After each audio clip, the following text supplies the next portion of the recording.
अस्सलाम वालेकुम students. Welcome to Bio brain.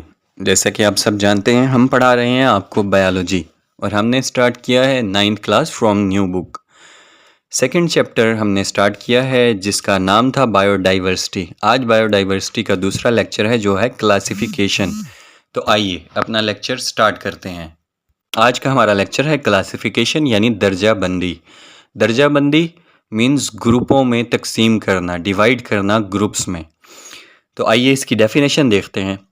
Classification is the process in which organism are divided into groups and sub groups on the basis of similarities and differences found in them. इसका मतलब है classification एक ऐसा process है जिसमें जानदारों को, organisms को तकसीम किया जाता है ग्रुप्स और सब ग्रुप्स में उनके दरमियान पाई जाने वाली सिमिलैरिटीज़ यानी एक जैसापन यानी मुताबिकतें या डिफरेंसेस या मुखालफतें। डिफरेंसेस होता है कि इनमें क्या क्या फ़र्क है, उनमें पाई जाने वाली मुताबिकतें या मुखालफतों की बुनियाद पर उनको डिफरेंट ग्रुप्स में तकसीम किया जाता है। इसे बोलते हैं क्लासिफिकेशन। अभी तक बायोलॉजिस्ट जो हैं वो 2 million kinds of different organism को रिकॉग्नाइज कर चुके हैं, डिस्कवर कर चुके हैं। 2 मिलियंस मतलब 20 लाख जानदारों को जान चुके हैं, जिसमें से 500,000 तकरीबन 5 लाख के करीब प्लांट्स स्पीशीज़ हैं और 15 लाख के करीब जो हैं वो एनिमल्स हैं। अब एनिमल्स के अंदर इंसेक्ट्स भी हैं, एनिमल्स के अंदर रेप्टाइल्स भी हैं, प्राइमेट्स भी हैं, कॉर्निवोर्स भी हैं, हर्बीवोर्स भी हैं और परिंदे भी हैं। हर तरह के एनिमल्स जो हैं वो तकरीबन 15 लाख के करीब हैं। लेकिन ये बहुत छोटी परसेंटेज है टोटल जो जानदार हैं, टोटल लिविंग ऑर्गेनिज्म जो इस अर्थ के ऊपर पाए जाते हैं। बहुत सारे अभी ऐसे हैं जिनका डिस्कवर होना बाकी है, जिन्हें अभी हम नहीं जानते। जो साइंटिस्ट हैं वो every year thousands of new organisms को डिस्कवर करते हैं।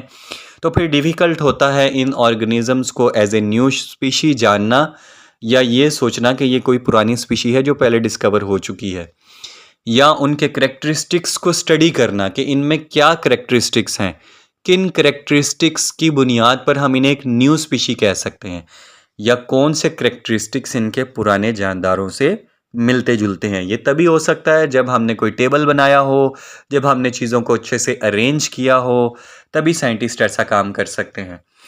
तो विदाउट एनी अरेंजमेंट 20 लाख जानदारों के बारे में समझना बहुत मुश्किल है। इसीलिए साइंटिस्ट ऑर्गेनिजम्स को क्लासिफाई करते हैं। और क्लासिफिकेशन की डेफिनेशन अभी मैंने आपको बताई, एक दफ़ा दोबारा बता देता हूँ कि क्लासिफिकेशन एक ऐसा प्रोसेस है जिसमें जानदारों को उनकी एक जैसापन यानी मुताबिकतें, कौन कौन से सिमिलैरिटीज़ हैं और कौन कौन से डिफरेंसेस हैं, इसकी बुनियाद पर ग्रुप्स और सब ग्रुप्स में डिवाइड किया जाता है। Now, aims and principle of classification means दर्जाबंदी के मकासद और तरीक़ाकार के।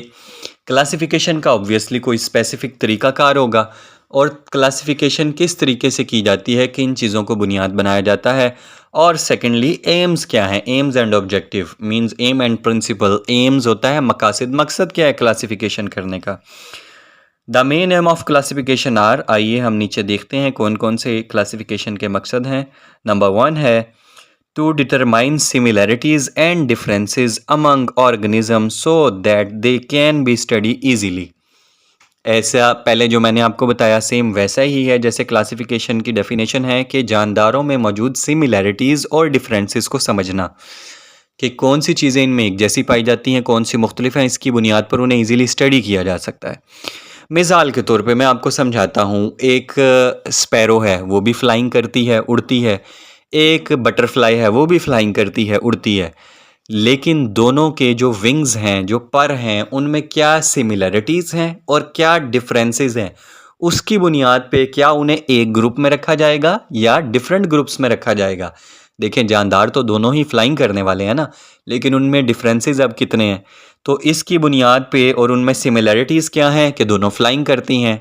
डिफरेंसेस क्या हैं कि एक के पर में फीदर्स हैं और एक का बिल्कुल आपने देखा है ऐसे छिलके जैसा पर होता है। अच्छा जी, सेकंड है to find the evolutionary relationship among organisms, कि जानदारों में एवोल्यूशनरी रिलेशनशिप को डिफ़ाइन करना, ये जानना कि ये जानदार कैसे डेवलप हुए हैं, क्या इनके आबाओ अजदाद एक थे, एक जैसे थे, या कि मुख्तलिफ थे। इसको बोलते हैं एवोल्यूशनरी रिलेशनशिप जानना जानदारों का, कि ये ओरिजिनेट कहाँ से हुए हैं जानदार, कौन से जानदारों से ये जानदार ओरिजिनेट हुए हैं। ये मैं आपको इस तरह से समझाऊंगा। जैसे 4 लेग्स पर चलने वाले जानदार क्लोजली रिलेटेड हैं, मीन्स कि ये किसी एक इनका एवोल्यूशनरी रिलेशनशिप है, क्लोजली रिलेटेड रिलेशनशिप है ये। और 2 पाँवों पर चलने वाले जानदार 4 पाँवों पर चलने वाले जानदारों से डिफरेंट हैं। इसी तरह हवा में उड़ने वाले परिंदे जो हैं वो आपस में क्लोजली रिलेटेड हैं, मीन्स एक कौवा और एक चिड़िया आपस में क्लोजली रिलेटेड हैं, जबकि एक कौवा और एक स्नेक आपस में क्लोजली रिलेटेड नहीं है। तो इस एवोल्यूशनरी रिलेशनशिप को समझने के लिए भी हम क्या करते हैं, classification. Biologists classify organism into groups and subgroups on the basis of their similar physical characteristics। मतलब कि बायोलॉजिस्ट जो थे ना वो किस तरह से क्लासिफाई करते हैं। अभी तक जो क्लासिफिकेशन का तरीकाकार चलता आ रहा था, बायोलॉजिस्ट देखते थे कि जानदारों में फ़िज़िकल साख्त क्या है, उनकी जिस्मानी साख्त क्या है। जिस्मानी साख्त की बुनियाद पर हम उन्हें ग्रुप्स और सब ग्रुप्स में तकसीम किया करते थे। 4 पाँवों पर चलने वालों को एक ग्रुप में रखा, घास खाने वालों को एक ग्रुप में रखा, गोश्त खाने वालों को एक ग्रुप में रखा यानी कार्निवोर्स एंड हर्बीवोर्स को। उड़ने वालों को हमने डिफरेंट ग्रुप्स में रखा, रिंग के चलने वालों को हमने डिफरेंट ग्रुप में रखा। तो हम उनके फिज़िकल करैक्टरिस्टिक्स को देखते थे। लेकिन अब रिसेंट टाइम के अंदर हम जेनेटिकल करैक्टरिस्टिक्स को भी देखते हैं, हम जेनेटिक्स की हेल्प भी लेते हैं। मतलब उनका डीएनए कितना सिमिलर है एक दूसरे से, उस बेसिस पे भी हम उन्हें क्लासीफाई करते हैं। उनमें सिमिलैरिटीज़ एवोल्यूशनरी रिलेशनशिप जानने के लिए और जेनेटिकल सिमिलैरिटीज़ और डिफरेंसेस भी देखे जाते हैं। जो जेनेटिकली जितने क्लोजली होंगे, मतलब जिनके डीएनए में डिफरेंस कम से कम होगा, सिमिलर डीएनए ज़्यादा होगा, मींस वो क्लोजली रिलेटेड है।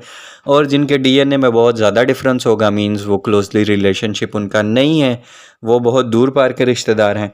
तो अब हम जेनेटिक्स का भी सहारा लेने लगे हैं क्लासिफिकेशन के लिए। Now advantages of classification means दर्जाबंदी के फ़वाइद या क्लासिफिकेशन के फ़वाइद।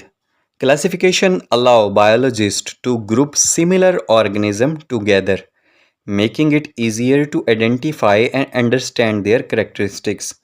क्लासिफिकेशन एक बायोलॉजिस्ट को ये फ़ायदा देती है कि वो सिमिलैरिटीज़ की बुनियाद पर, मुताबिकतों की बुनियाद पर, एक जैसे पन की बुनियाद पर जानदारों को एक ग्रुप में रखता है और फिर वो अच्छे से आइडेंटिफाई कर सकता है, अच्छे से स्टडी कर सकता है, अच्छे से समझ सकता है उनके करैक्टरिस्टिक्स, उनकी हरकत व सकनात को समझ सकता है।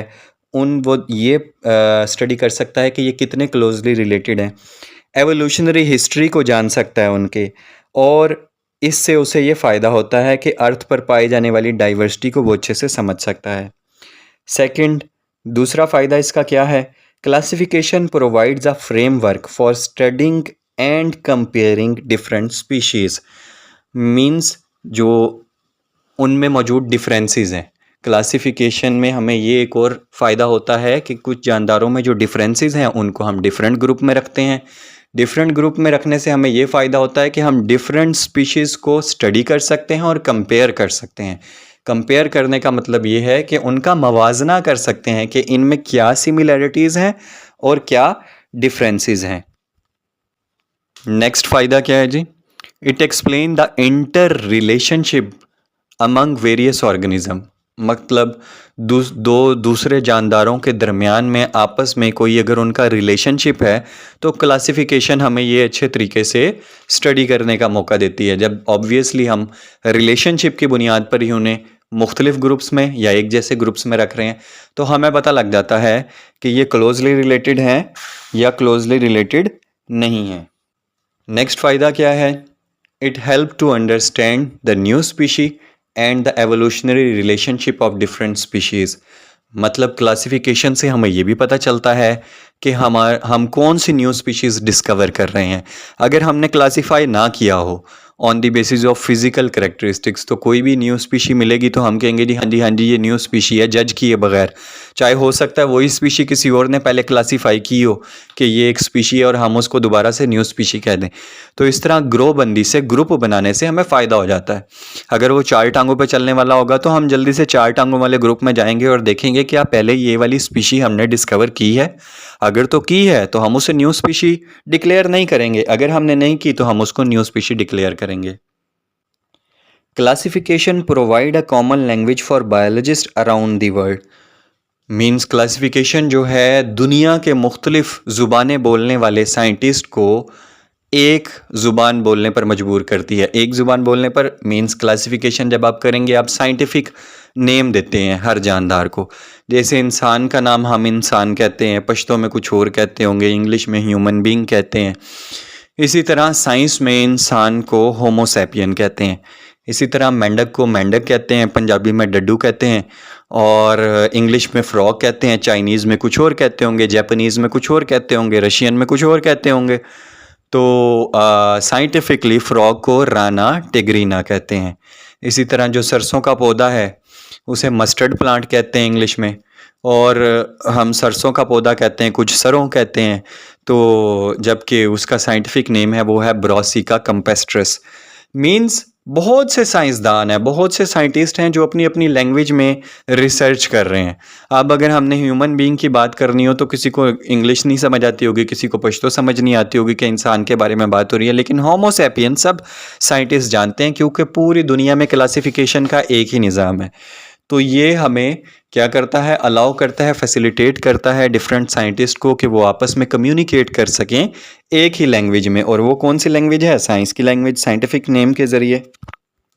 तो इससे ये साबित होता है कि जो क्लासिफिकेशन है वो एक बहुत ज़रूरी चीज़ है। क्या करने के लिए? न्यू स्पीशीज़ को समझने के लिए, उनको ग्रुप्स में मुख्तलिफ दर्जाबंदी करने के लिए, डिफरेंट स्पीशीज़ को जानने के लिए, उनमें मौजूद मुताबिकतें, सिमिलैरिटीज़ और डिफरेंसेस को समझने के लिए, और दुनिया में पाई जाने वाली बायोडाइवर्सिटी को प्रोटेक्ट और कंजर्वेशन उनकी करने के लिए भी क्लासिफिकेशन इंतहाई ज़रूरी है। Thank you very much. अपना बहुत सारा ख्याल रखिएगा। यहाँ पे हमारा आज का लेक्चर ख़त्म होता है जो था क्लासिफिकेशन। हम नए लेक्चर के साथ इंशाल्लाह ज़रूर हाजिर होंगे। मेरे लेक्चर रोज़ाना आपको मिलते रहें, इसके लिए मेरे चैनल बायो ब्रेन को सब्सक्राइब कर लीजिए, अपने फ्रेंड्स के साथ शेयर भी कीजिए। इंशाल्लाह 6 बजे रोज़ ये वीडियो लगती है हमारी। ये वीडियोस का सिलसिला ऐसे ही जारी रहेगा। अगर आपको कोई बात समझ ना आई हो तो आप कमेंट में मुझसे पूछ सकते हैं। अल्लाह हाफिज़।